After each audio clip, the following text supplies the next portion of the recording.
নমস্কার, আমি মিঠু কলকাতা থেকে বলছি। বাঙালি বাড়ির আবার একটি নতুন গল্পে আপনাদের সকলকে স্বাগত জানাই। আজকে রান্নাঘর থেকে মুখটা শুরু করলাম। এখন সকাল সকাল আজকে তাদের রান্নাবান্না বসিয়ে দিয়েছি। আজকে আমার বান্ধবীর সাথে একটুখানি আমি বেরোবো। যাতে জানেন পুজো চলে আসছে, এবার কোথায় যাই না যাই আপনাদেরকে সবই দেখাও। সবার আগে চলুন আগে এক কাপ কফি খাই, তারপরে কাজ করবো শুরু। সকালবেলা গরম গরম এই এক কাপ ব্ল্যাক কফি না খেলে শরীরের ঠিক এই মেশিনটা চলে না ঠিকঠাক মতো। আমার যেন মনে হয় এনার্জি লেভেলটা কোথাও না কোথাও গিয়ে ডাউন হয়ে যাচ্ছে। কিন্তু এই এক কাপ ব্ল্যাক কফি যেরকম আমার মনটাও ভালো করে, সেরকম আমার শরীরটাকেও চাঙ্গা করে দেয়। তখন কাজ করতে আর কোনো ধরনের অসুবিধা থাকে না। চলুন, রান্নাবান্না বসিয়ে দিয়েছি। পাশে পটল ভাজা, উচ্ছে চচ্চড়ি, ভাত, ডিমের তরকারি। আজকে একেবারে হালকা ফুলকা রান্নাবান্না করব। আসলে একটু বেরোবো তো, ওই জন্য। আমি রেডি হয়ে গেছি, আমি এবারে এগোই। আমার বান্ধবী দাঁড়িয়ে আছে বাইরে, রাস্তায় বেরিয়ে দেখা করছে। চলুন এবারে বেরোনো যাক। তবে ভেবেছিলাম তাড়াতাড়ি বেরোবো, কিন্তু দেখতে দেখতে সেই বিকেল 5টাই হয়ে গেছে। আসলে এখন তো একটুখানি হাতিবাগানে বেশি ভিড় থাকে না, কারণ যেহেতু পুজোর টাইম, সেই জন্য। দেখুন, আমি বেরোবো আর ইনি আমার সামনে এসে দাঁড়িয়ে আছেন। ও যতক্ষণ না যাব ততক্ষণ ও এখানেই দাঁড়িয়ে থাকবে। কতবার বলছি যাও মা ভেতরে। ওই দেখুন আমার বান্ধবী দাঁড়িয়ে আছে, আমার বান্ধবী ঝুমা।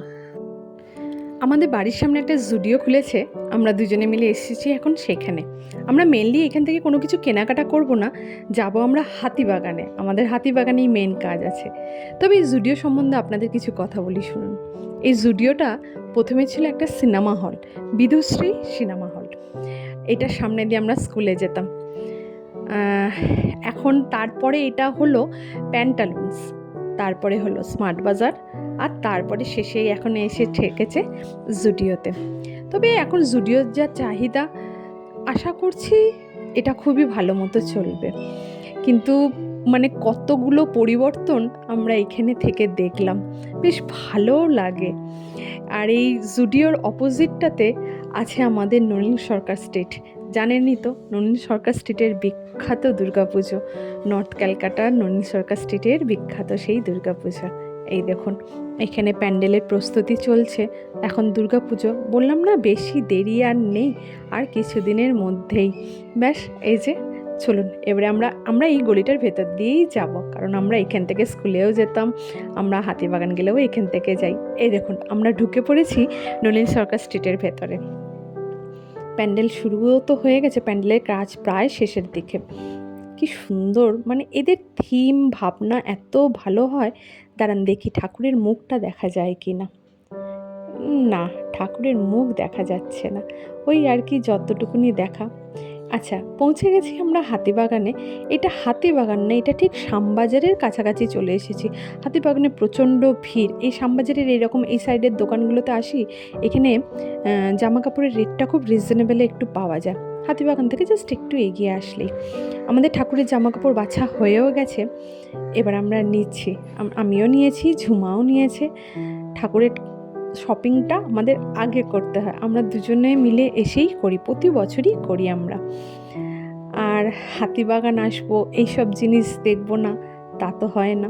আর এই দেখুন, কানের, প্রতিটা মেয়েরই মেন আকর্ষণ থাকে এই কানের প্রতি। আমার তো ভীষণ পরিমাণে, আমি হাতিবাগান আসলে আমার কানের দেখলে আমি নিজেকে ঠিক রাখতে পারি না। ঝুমা এই কানেরটা নিয়েছে, ওর এই কালারের একটা ড্রেস হয়েছে বলে। আর এই কানেরগুলো দেখুন, ভীষণ ভালো লাগছে, ভীষণ ভালো লাগছে, এত ভালো লাগছে কানেরগুলো দেখতে। হ্যাঁ, এই কানেরটাই আমি খুঁজছিলাম, এত সুন্দর। আর এই সিরামিকের জিনিস, একে দেখলে তো আমার মন আটকেই যায় সব সময়। ঝুমা তো বলেই ফেললো, কি গো মিঠু, কাপ নেবে না?